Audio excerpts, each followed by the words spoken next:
আছে ভয় ঘটনা। A true horror station.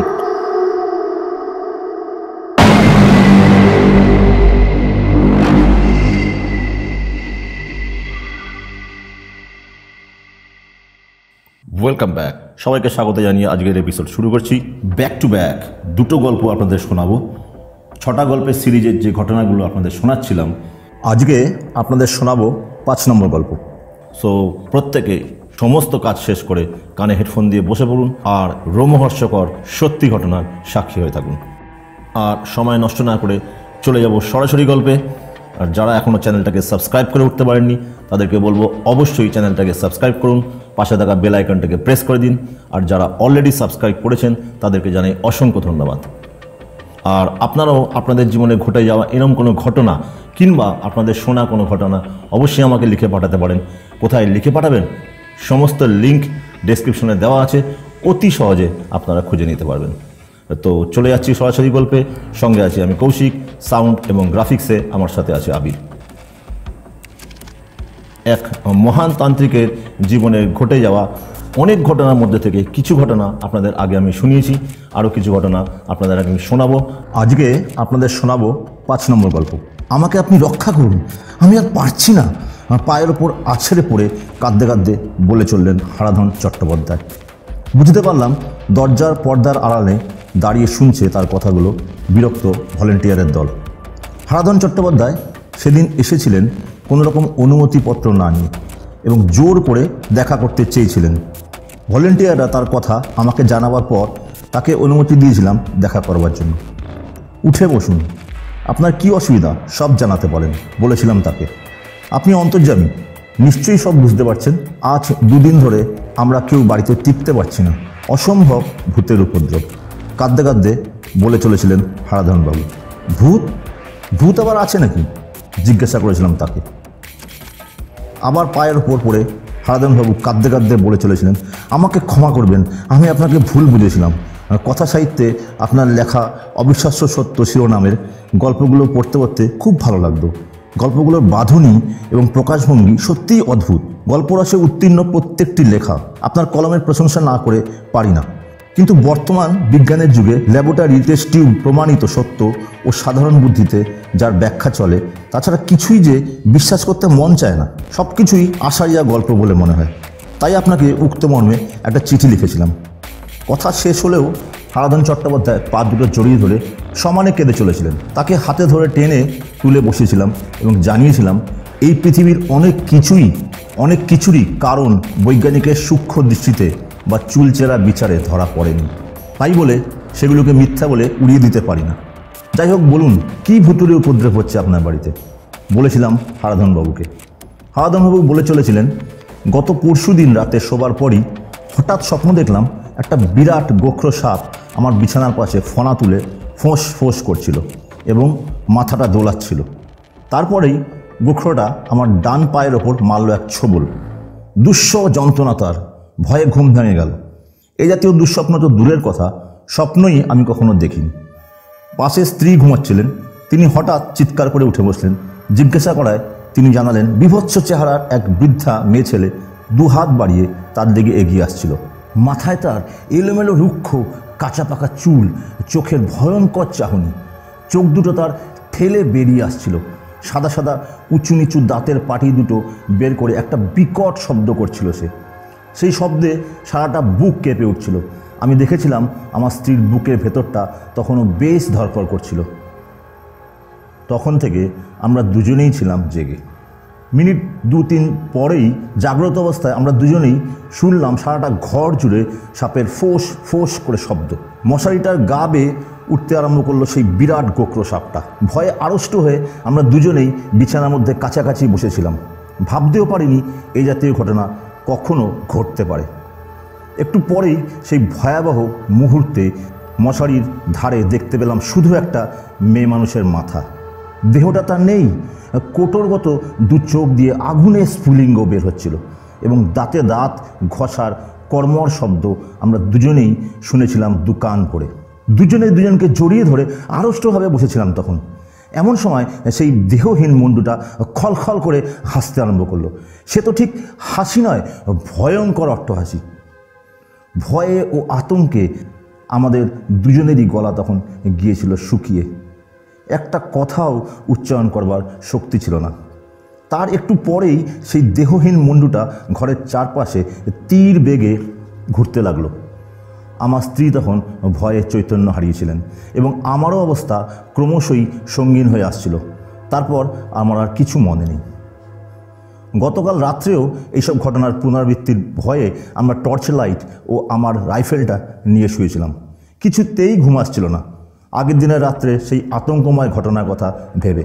রাইফেলে কার্তুজ ভরে রেখেছিলাম এবং ট্রিগারটা বার 2 পরীক্ষা করে নিয়েছিলাম।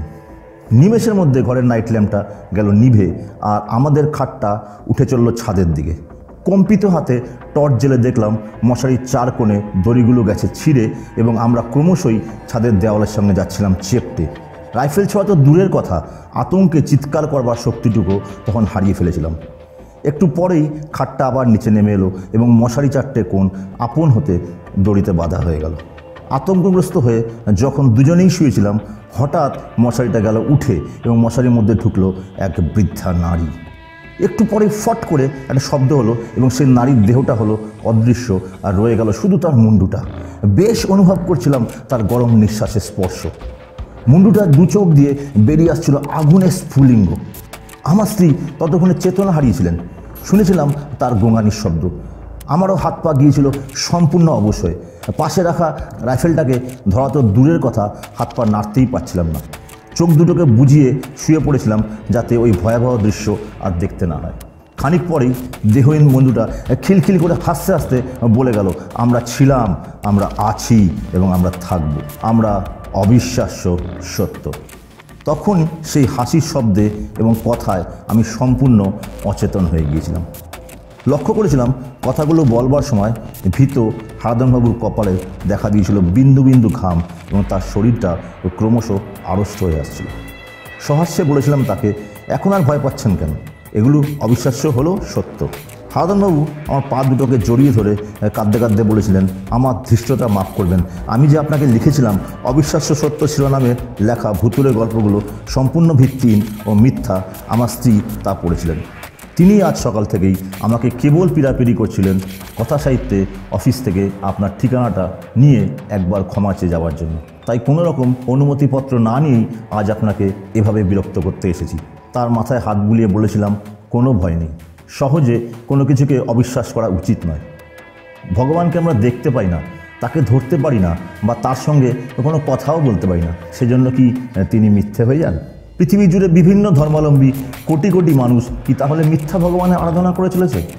যাই হোক, কথা সাহিত্যের পরবর্তী সংখ্যায় আপনাদের ঘটনাটার সম্বন্ধে আমি লিখব, তখন সব কিছু জানতে পারবেন। কিছুদিন আগে হারাধন চট্টোপাধ্যায় নামে এক অবিশ্বাসী ভদ্রলোক কথা সাহিত্যে অবিশ্বাস্য সত্য শিরোনামের লেখা ঘটনাগুলো পড়ে একটা খুবই বিদ্রূপাত্মক চিঠি লিখেছিলেন। ভাবছিলাম সেই অবিশ্বাস্য মনে একবার বিশ্বাস আনাবার চেষ্টা করব কিনা।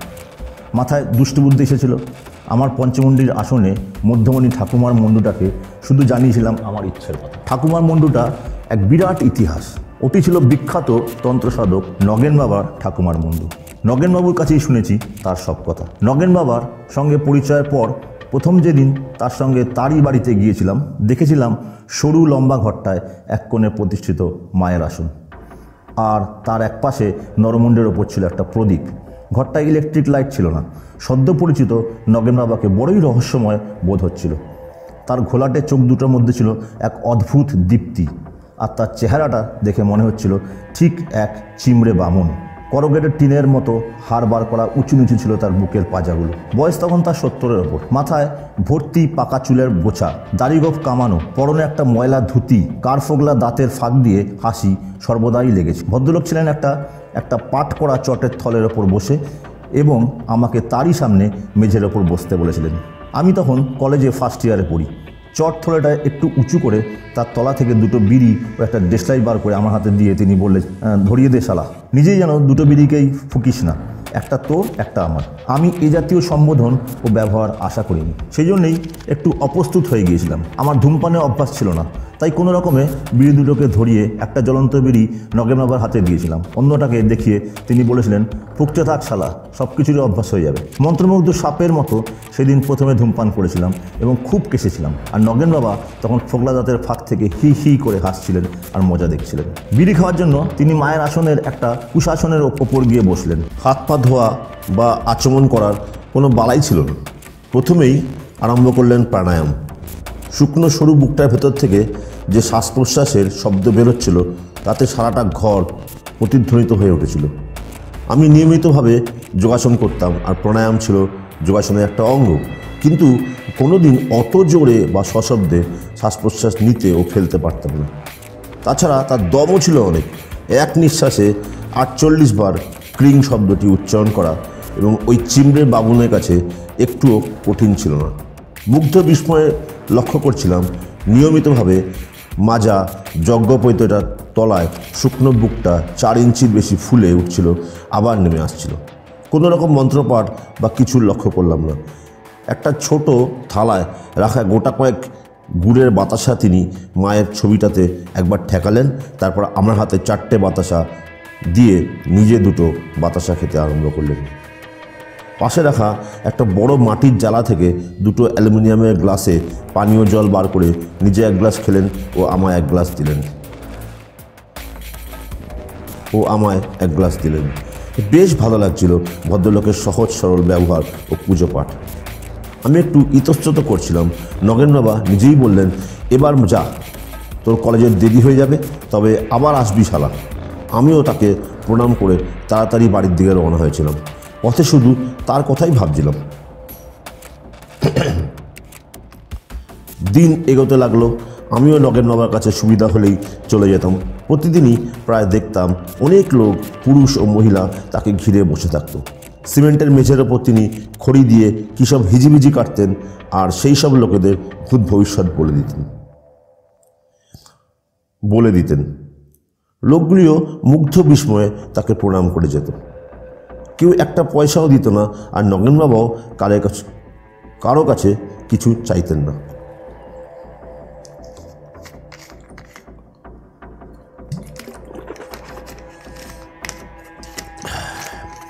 তাকে বড় ভালো লাগতো তার এই নির্লোভ চরিত্রের জন্য। ক্রমে নগেন বাবার কাছেই প্রায় যেতে আরম্ভ করলাম। প্রত্যেক দিনই প্রায় নতুন নতুন ঘটনা দেখতাম আর মুগ্ধ হতাম। তিনি যেন চোখের সামনে আগামী দিনের ঘটনাগুলো সুস্পষ্ট দেখতে পাচ্ছিলেন। এমন সময় হঠাৎ ঘরের ভেজানো দরজাটা একটু ফাঁক হলো। ঘরের মধ্যে ঢুকলেন এক বিধবা বৃদ্ধা আর একটি বিবাহিতা তরুণী মেয়ে। মেয়েটিকে দেখতেই মনে হলো ছাটার কাঠির ওপর কে যেন একটা শাড়ি জড়িয়ে এনেছে। তার চোখের কোল গিয়েছিল বসে। সরু সরু লিকলিকে হাত দুটো কোনো রকমে আড়ষ্ট হয়ে ঝুলছিল। বৃদ্ধা ভদ্রমহিলা নগেন বাবার পায়ের কাছে প্রণাম করতেই তিনি বিরক্তভাবে জিজ্ঞাসা করলেন, কি চাই? একটু কিন্তু করে ভদ্রমহিলা বললেন, মেয়েটার বড় অসুখ বাবা, বিয়ের পর থেকে সমানে ভুগে চলেছে, প্রতিদিন জ্বর হয়, গয়নাগাটি বেচে যতদিন পেরেছি চিকিৎসা করালাম, কিছুতেই সারছে না। শ্বশুরবাড়িতেও এই নিত্য রোগ ব্যাধি দিয়ে দেখে তারা দিয়েছে তাড়িয়ে। তুমি একমাত্র বাঁচাতে পারো, রক্ষা করো বাবা। এই কথা বলে ভদ্রমহিলা নগেন বাবার পায়ের ওপর মাথা রেখে ডুকরে কেঁদে উঠল। মেয়েটি তখন আঁচল দিয়ে চোখ মুছছিল। আমার কীরকম একটা মায়া হলো তার জন্য। পাপ করবি তোরা, আর ঝক্কি সামলাবো আমি? রাগে গর্জন করে উঠলেন নগেন বাবা। পাপ করিসনি মানে? বিয়ের পরই ছুরিটা পাশের বাড়ির ছোঁয়াটার সাথে পালায়নি? দিন 7 পর ছোঁয়াটা যখন ধোলাই দিতে আরম্ভ করলো তখন তো তোর কাছে পালিয়ে এসেছে। বরটাও আর তাকে নেয়নি। নগেন বাবার চোখ দুটো দিয়ে তখন আগুন বেরোচ্ছিল, আর মেয়েটা ভয়ে আড়ষ্ট হয়ে দাঁড়িয়েছিল ঘরের এক কোণে। আমি অবাক হয়ে সব দেখছিলাম আর শুনছিলাম। কিছুক্ষণ থেমে নগেন বাবা আবার চিৎকার করে উঠলেন, থুতুর সঙ্গে তো প্রতিবারই রক্ত উঠছে। এখানে আসবার সময় রাস্তায় 2 বার রক্ত বমি করেনি? বেরো আমার সামনে থেকে, এক্ষুনি দূর হয়ে যা। বৃদ্ধা তখন পা দুটো জড়িয়ে ধরে কেঁদে চলেছিল। আমি নগেন বাবাকে ডাকতাম বুড়ো বলে, আর তিনি আমাকে ডাকতেন শালা বলে। একটা পীড়াদায়ক স্তব্ধতা সারা ঘরটাকে আচ্ছন্ন করে রেখেছিল। মিনিট 3 পরে আমি বলেছিলাম, বুড়ো, মেয়েটাকে বাঁচাতে পারো? নগেন বাবা আমার দিকে কটমট করে তাকিয়ে বলেছিল, বাঁচাবো, কিন্তু ম্যাও সামলাবে কে? অনুনয়ের সুরে বলেছিলাম, কেন? তুমি তো সব পারো। জ্বলন্ত বিড়িটা মাটিতে ঘষে নিভিয়ে দিয়ে তিনি কটমট করে একবার মেয়েটির দিকে তাকিয়েছিলেন। দু চোখ দিয়ে তার তখন আগুন বেরোচ্ছিল। তারপর তিনি হাতের ইশারায় মেয়েটিকে ডেকেছিলেন তার সামনে। ভীত ও সন্ত্রস্ত মেয়েটি তখন কাঁপতে কাঁপতে কাঠের পুতুলের মতো তার সামনে এসে দাঁড়িয়েছিল এবং নগেন বাবা দূর থেকে তার হাতটাকে তার বুকের সামনে 3 বার ঘুরিয়েছিল। তারপর হাঁপাতে হাঁপাতে তিনি বলেছিলেন, যা বেরিয়ে যা এখান থেকে। ভীত মেয়েটি কাঁপতে কাঁপতে তৎক্ষণাৎ ঘর থেকে বেরিয়ে গিয়েছিল এবং বৃদ্ধাও আঁচল দিয়ে চোখের জল মুছতে মুছতে ঘর থেকে বেরিয়ে গিয়েছিল। কিছুক্ষণ পরে নগেন বাবা বলেছিল তাকে এক গ্লাস জল দিতে। জ্বালাটা থেকে অ্যালুমিনিয়ামের গ্লাসে তাকে দিয়েছিলাম জল এবং এক নিঃশ্বাসে তিনি গ্লাসটাকে খালি করেছিলেন। মিনিট 2 পরেই কোনো রকমের ঘরের দেওয়ালের কাছে গিয়ে তিনি বমি করতে আরম্ভ করলেন আর জমাট বাঁধা রক্ত বের হতে লাগলো তার বমির সঙ্গে। আমি উঠে গিয়ে তার বুকটা চেপে ধরলাম এবং আরও এক গ্লাস জল এনে তার মুখটা মুছিয়ে দিলাম। মাথাতেও জলের ছিটে দিলাম। তারপর তাকে পাশের মাদুরটার ওপর শুইয়ে দিয়েছিলাম। নিজেকে তখন খুবই অপরাধী মনে হচ্ছিল। কেবলই ভাবছিলাম আমার অনুরোধে নগেন বাবা ওই থাইসিস রোগগ্রস্ত মেয়েটার অসুখ নিজের মধ্যে উঠিয়ে নিয়েছিলেন। আমি তখন নগেন বাবার মাথায় হাত বুলাচ্ছিলাম। প্রায় আধ ঘন্টা পরে তিনি বলেছিলেন, এই শালা, দুটো বিড়ি ধরা। মিনিট 5 মধ্যেই তিনি বেশ স্বাভাবিক এবং প্রকৃতিস্থ হয়ে উঠলেন। ঘড়ির কাঁটায় তখন বেজেছিল 1টা। আমিও বাড়ির পথে রওনা হয়েছিলাম। দিন 7 পরের কথা, সেদিনও ছিল রবিবার। দরজাটা একটু ফাঁক হলো এবং তারপরেই ঘরের মধ্যে ঢুকলেন সেই বৃদ্ধা এবং সেই তরুণী মেয়েটি। মেয়েটিকে দেখে চেনা যাচ্ছিল না। গোলগাল, বাড়ন্ত গরম, গায়ের রং ফেটে বের হচ্ছিল। দেখে বোঝবার উপায় ছিল না মাত্র 7 দিন আগে তার শরীরটা ছিল একটা ঝাঁটার কাঠির মতো। অবাক বিস্ময়ে দেখছিলাম তাকে। বৃদ্ধার সঙ্গে মেয়েটিও নগেন বাবাকে প্রণাম করেছিল আর তার পায়ের সামনে রেখেছিল 5টা টাকার নোট। নোটগুলোর দিকে চোখ পড়তেই নগেন বাবা সেগুলোর উপর মেরেছিল এক লাথি আর নোটগুলো ঘরের চারদিকে গিয়েছিল ছড়িয়ে। টাকা দেখাচ্ছিস? টাকা দিয়ে দুনিয়া জয় করা যায়, কিন্তু মাকে জয় করা যায় না।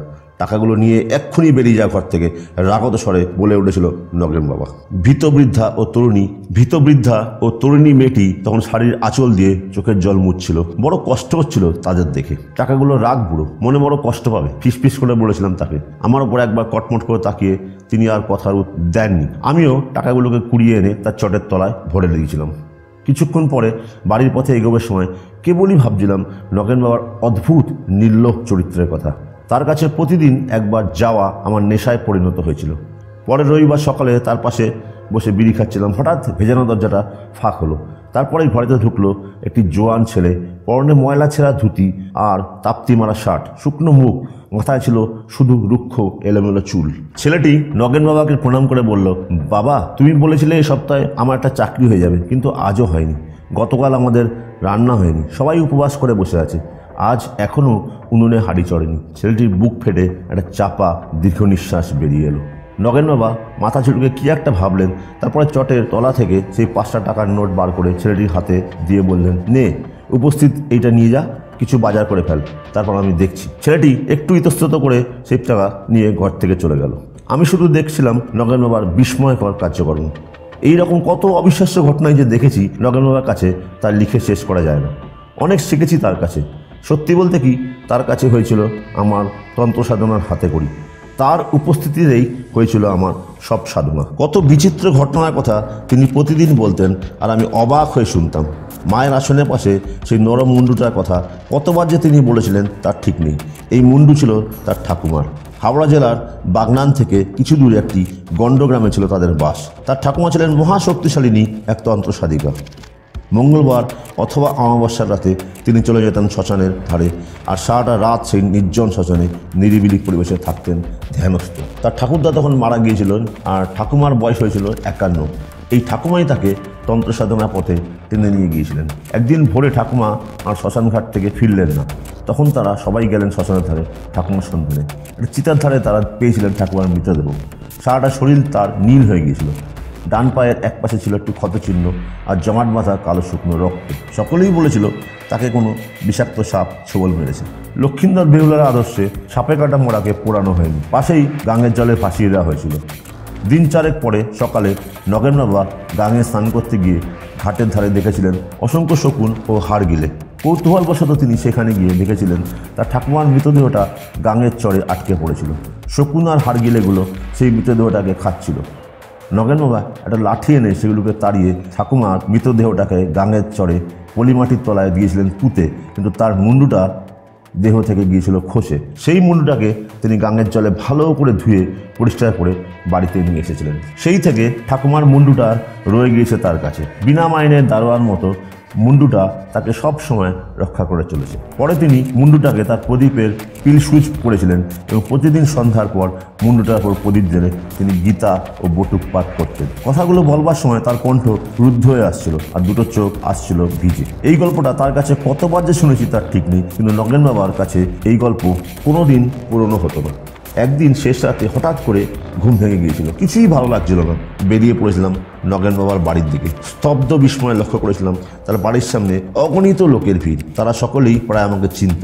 তাদের কাছে জেনেছিলাম আগের দিন রাত্রি থেকে নগেন বাবার কলেরা হয়েছিল। ডাক্তার এসে জানিয়ে গিয়েছিল তখন তার শেষ অবস্থা। ঘরের ভেতর ঢুকে দেখছিলাম চারপাশে বমি, নগেন বাবার নিস্তেজ দেহটা পড়ে আছে আর তার চারপাশে মাছি ভ্যান ভ্যান করছে। গায়ে হাত দিয়েই বুঝলাম সারাটা শরীর তার ঠান্ডা, নাড়িটাও ঠিক পাওয়া যাচ্ছিল না। চোখ দুটো নিমিলিত হয়েছিল, শুধু হাড় বার করা বুকের মধ্যখানটা একটু টিপ টিপ করছিল। বুকে হাত বোলাতেই নিষ্প্রভ ঘোলাটে চোখ দুটোকে একবার খুলে তাকালেন, কোনো কথা বললেন না। বুঝলাম তার সময় হয়ে এসছে, কিন্তু প্রাণটাও গিয়েও যাচ্ছে না। কিছুক্ষণ পর আবার তিনি ঘোলাটা চোখ দুটো খুললেন আর মাথাটাকে একটু নেড়ে চাইলেন ঠাকুমার মুন্ডুটার দিকে। বুঝলাম সব এবং কান্না ভরা কণ্ঠে চিৎকার করে বললাম, ঠাকুমার ভার নিলাম আমি। দু চোখ দিয়ে তখন আমার ঝরছিল জল। তারপরেই নগেন বাবার চোখ দুটো চিরকালের মতো বুঝে গেল। মাটির জ্বালাটা থেকে অ্যালুমিনিয়ামের গ্লাস তার মুখে দিয়েছিলাম, একটু জল আর শিশুর মতো কেঁদেছিলাম তার বুকের ওপর মাথা রেখে।